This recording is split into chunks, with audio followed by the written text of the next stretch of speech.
ॐ श्री परमात्मने नमः। अथ चतुर्थोऽध्यायः ज्ञानयोगः।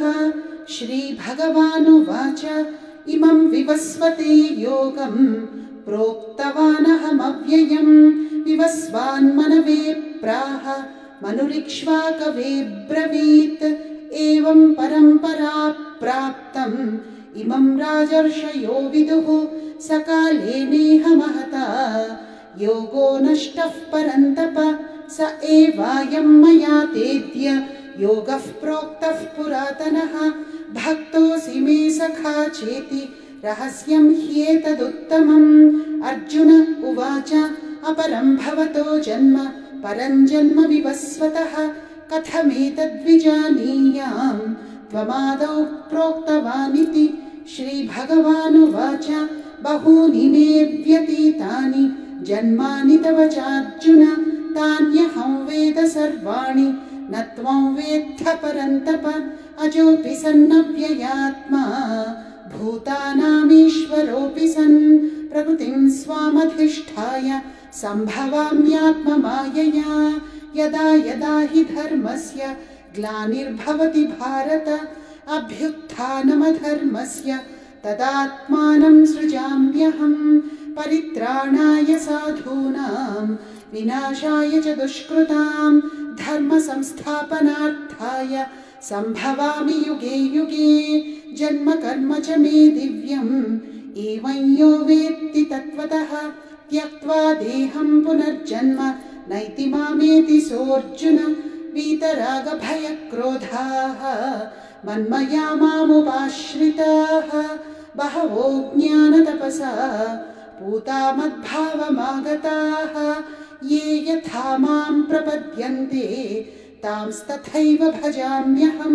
मम वर्त्मानुवर्तन्ते मनुष्याः पार्थ सर्वशः काङ्क्षन्तः कर्मणां सिद्धिं यजन्त इह देवताः।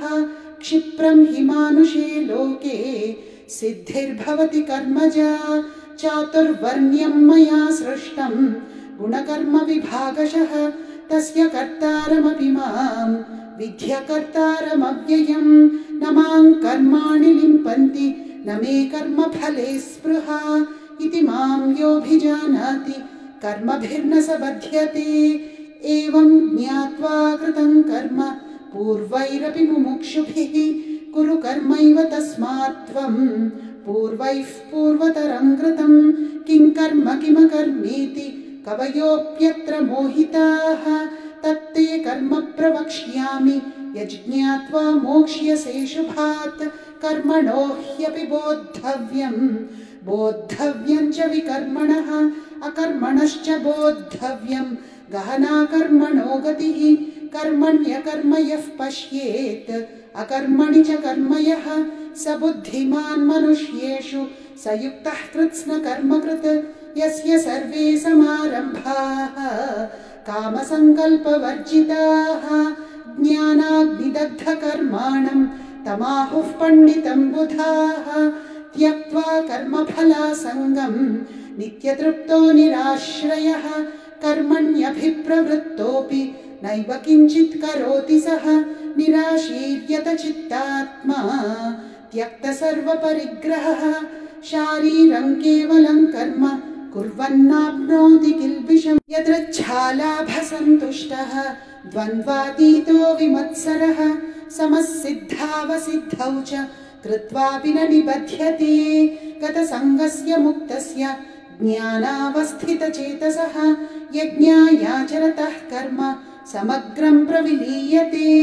ब्रह्मार्पणं ब्रह्महविः ब्रह्माग्नौ ब्रह्मणाहुतं ब्रह्मैव तेन गन्तव्यं ब्रह्मकर्म समाधिना। दैवमेवापरे यज्ञं योगिनः पर्युपासते ब्रह्माग्नावपरे यज्ञं यज्ञेनैवोपजुह्वति।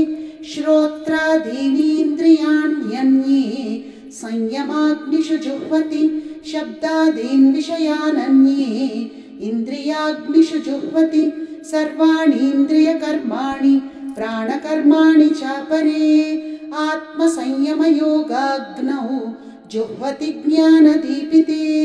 द्रव्ययज्ञास्तपोयज्ञाः योगयज्ञास्तथा परे स्वाध्यायज्ञानयज्ञाश्च यतयः संशितव्रताः अपाने जुह्वति प्राणं प्राणे पानं तथा परे प्राणापानगतिरुद्ध्वा प्राणायामपरायणाः अपरे नियताहाराः प्राणान् प्राणेषु जुह्वति सर्वेऽप्येते यज्ञविदः यज्ञक्षपितकल्मषाः यज्ञशिष्टामृतभुजः यान्ति ब्रह्म सनातनं नायं लोकोऽस्त्ययज्ञस्य कुतोऽन्यः कुरु सत्तम एवं बहुविधा यज्ञाः वितता ब्रह्मणो मुखे कर्मजान् विद्धितान् सर्वान् एवं ज्ञात्वा विमोक्ष्यसे श्रेयान् द्रव्यमयाद्यज्ञात्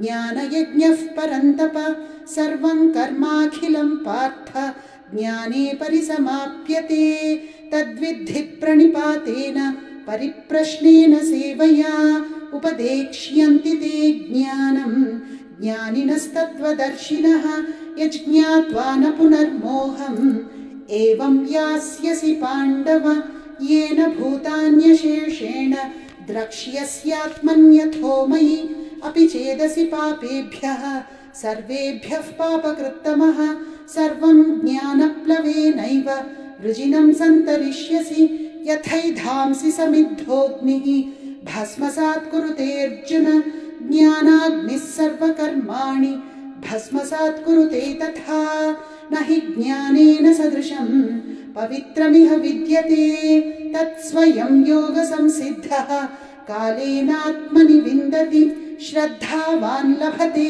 ज्ञानं तत्परः संयतेन्द्रियः ज्ञानं लब्ध्वा परां शान्तिम् अचिरेणाधिगच्छति अज्ञश्च श्रद्दधानश्च संशयात्मा विनश्यति नायं लोकोऽस्ति न परः न सुखं संशयात्मनः योगसन्न्यस्तकर्माणं ज्ञानसञ्छिन्नसंशयम् आत्मवन्तन्न कर्माणि निबध्नन्ति धनञ्जय तस्मादज्ञानसम्भूतं हृत्स्थं ज्ञानासीनात्मनः छित्त्वैनं संशयं योगम् आतिष्ठोत्तिष्ठ भारत ॐ तत्सदिति श्रीमद्भगवद्गीतासु उपनिषत्सु ब्रह्मविद्यायां योगशास्त्रे श्रीकृष्णार्जुनसंवादे ज्ञानयोगो नाम 4थोऽध्यायः।